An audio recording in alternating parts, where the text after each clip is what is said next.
Hi everyone, welcome back to my channel, or welcome if you're new. I'm super excited to be filming this video today. Today I'm going to be talking about a bunch of books that I think are perfect for the summertime. So if you're looking for your next summer read, this is the place to be.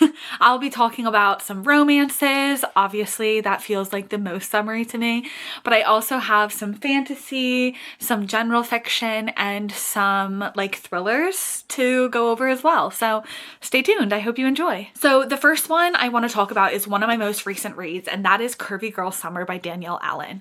This book has some of the best banter that I have ever read in my entire life.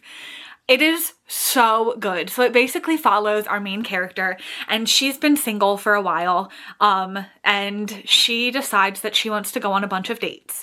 So she brings them to this bar where our main male character is the bartender. And so he says that he will help her on these dates. And obviously throughout the story, the two of them spark up a relationship, and it is just so good. It's everything you want in a summer romance. So fun, so incredible. I highly recommend this one. Next up, we have It Happened One Summer by Tessa. This feels like a classic book, but I feel like it's one that people haven't been talking about as much recently. So I feel like it maybe needs a resurgence. This book is so fun. It's about this woman, and she's like an heiress, and her father basically like bans her from her heiress duties, her like heiress lifestyle.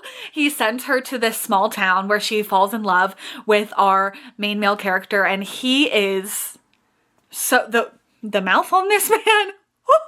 Tessa Bailey writes dirty talk like you've never ever read. So if that's something you're into, you need to pick up this book. And he's like this blue collar man. They're so different. Opposites attract. It is just such a fun time. Highly recommend this one. And I have a pretty obvious one. This is a new release, and that is Carley Fortune's One Golden Summer. If you haven't read any Carley Fortune books and you're like not sure where to start, this might not be the one to start with. However, if you've read some of her other books and you are unsure about whether or not to read this, let me tell you, this is your sign. You need to pick this one up. And this one is kind of like a spin-off of her first book. So I think that one's called Every Summer After. So if you're looking to start Carley Fortune's books, maybe read Every Summer After and then give this one a go.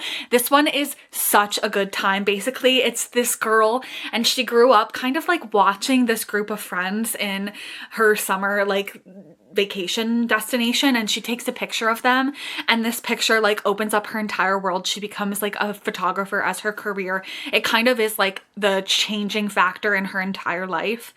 And in this picture are these people who she kind of, you know, like wished that she kind of could be like them or be one of their friends. And turns out later on in the story, she goes back to this vacation spot with her grandmother. Her grandmother or her mother, I can't remember. Her grandmother. And one of the guys in the photo is there. And it's a romance between those two. It is just so good. This is my favorite Carley Fortune book. I absolutely ate this one up. And I feel like all of Carley Fortune's books are perfect for the summertime. I would recommend any of them, along with, you know, my favorite authors like Abby Jimenez and Emily Henry. I didn't want to include them just because I feel like that's like overly talked about. Everybody talks about them, but they definitely also have a lot of really good summer romances. So if you haven't read Emily Henry's books or Abby Jimenez's, I definitely also would throw those in there with Carley Fortune's. Next, I have a really fun one that I haven't read in actually a long time, but this one is so fun, and that is Well Met by Jen DeLuca. This is a Renaissance fair romance. Like, what? Are you joking?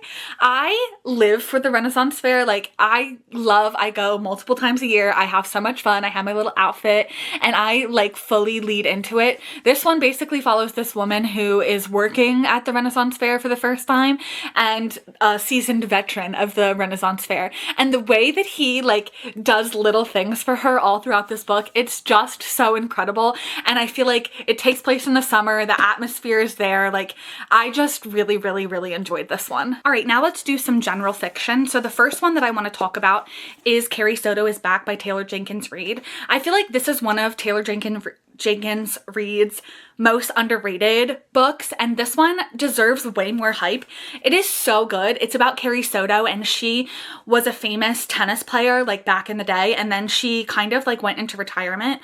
Well, then she decides that she's going to come back to win her title back for one last time. So it follows her like retraining, it follows her relationship with her father, all of that. It is just such a good book, and the tennis setting really makes it seem very summery and incredible, and I highly recommend this one. I love all of Taylor Jenkins Reid's books. Then I have one more general fiction, and that is Remarkably Bright Creatures by Shelby Van Pelt. When I think about this book, it is so incredible. This book will make you cry, which maybe is not that summery, but like I feel like sometimes you need a little bit of like a deeper romance. Not a romance. Why did I say romance? You need like a deeper story. This is not a romance. This is a story about an octopus. So it's not a romance, but it's a story about the relationship that this octopus has with this woman, and you get points of view from the octopus, you get points of view from the woman, you get points of view from other people. It is just so incredibly well done. You will feel things for an octopus that you never ever thought possible. I'm telling you, this book is so good. Now let's talk some thriller, horror-esque genre vibe. I'm going thriller horror type of situation. The first one is kind of like, to me, it's not like it's not a slasher, but it gives like similar energy to that, and that is The Butcher by Jennifer Hillier.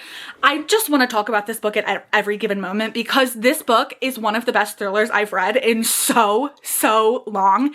It follows this man who arrested a killer named The Butcher back in the day, and it follows him and his son as new information is being brought to light about the butchers, that maybe the person that they caught as the butcher was not really the butcher, maybe it was somebody else.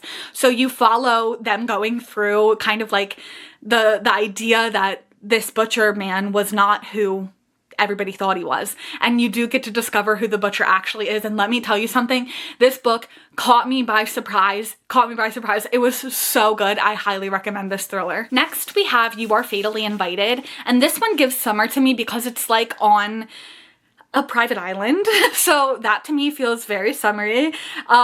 It's about a bunch of authors who get invited to this private island and people start dying, and they have to kind of figure out, they're a bunch of like mystery authors. So they kind of like, it leans in on like all of the tropes of mystery books, and it's so good. I feel like a classic murder mystery is very summer for some reason. I'm not sure why, but like I said, the island setting, the fact that it's like a classic murder mystery, all of that gives summer to me. I really enjoyed this one. And finally, I could not do a summer reading recommendation video without talking about Grady Hendrix.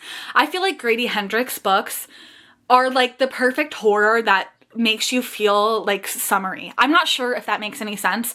This one follows a bunch of girls who find themselves to be pregnant, so they go to this house and they get involved in witchcraft.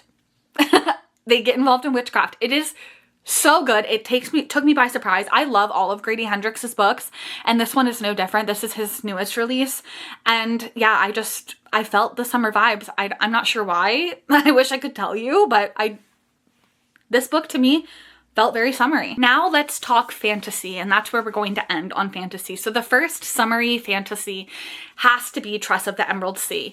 It's giving pirates. Like, they're on a ship, there's like talking animals, there's like a new world that is nothing like our world. It is just so well done, and because they're on a ship, I just feel like it's very perfect for summer. It's very perfect for summer, and you'll fall in love with Tress. You'll fall in love with her animal companions. You'll fall in love with every aspect of this book. I feel like this is my favorite Brandon Sanderson. I absolutely adore this book, and I highly recommend it, especially for the summertime. Then I absolutely have to talk about the Cruel Prince trilogy. Starts with The Cruel Prince, then we have The Wicked King, and finally The Queen of Nothing. I think that the Fae atmosphere, like we're in the Fae realm, all of that combined really makes for an excellent summertime read, just because of the experience and the atmosphere of these books. These are perfect. Maybe they're like a little bit more springy than summery, but in my opinion, like reading these, I read them for the first time in the summer. I read them basically all in one go. Like I could not stop reading them. They're so addicting. I highly recommend the Cruel Prince trilogy. It basically follows our main character who was taken to the fairy world when she was really young. So she kind of knows nothing different. But we follow her kind of exploring who she is, and there is a slight romance in this that is just to die for. It'll have you like begging for scraps. It is that good. It is so cute. I definitely recommend this book, and I feel like they get talked about, but like they don't get talked about enough for how good they are. And the last fantasy book and the last book of the video that I want to talk about is another book that kind of gives like pirate, and that is The Adventures of Amina Al-Sarafi by Shannon Chakraborty. I feel like this book is the perfect summer fantasy book. I read this for the first time in the summertime, and maybe that's why I'm getting these feelings, but it takes place on a boat. It's basically like getting the band back together type of book. So it's like older vigilante type people, like pirates, and they're all getting back together to go for one more mission, and it is just so good. You'll fall in love with Amina Al-Sarafi because she's such a unique main character. She's not like anything else I've ever read. I highly recommend this one. And with that being said, those are all of my summer book recommendations. I hope that you found something that you can enjoy, and I will talk to you in the next video. Bye!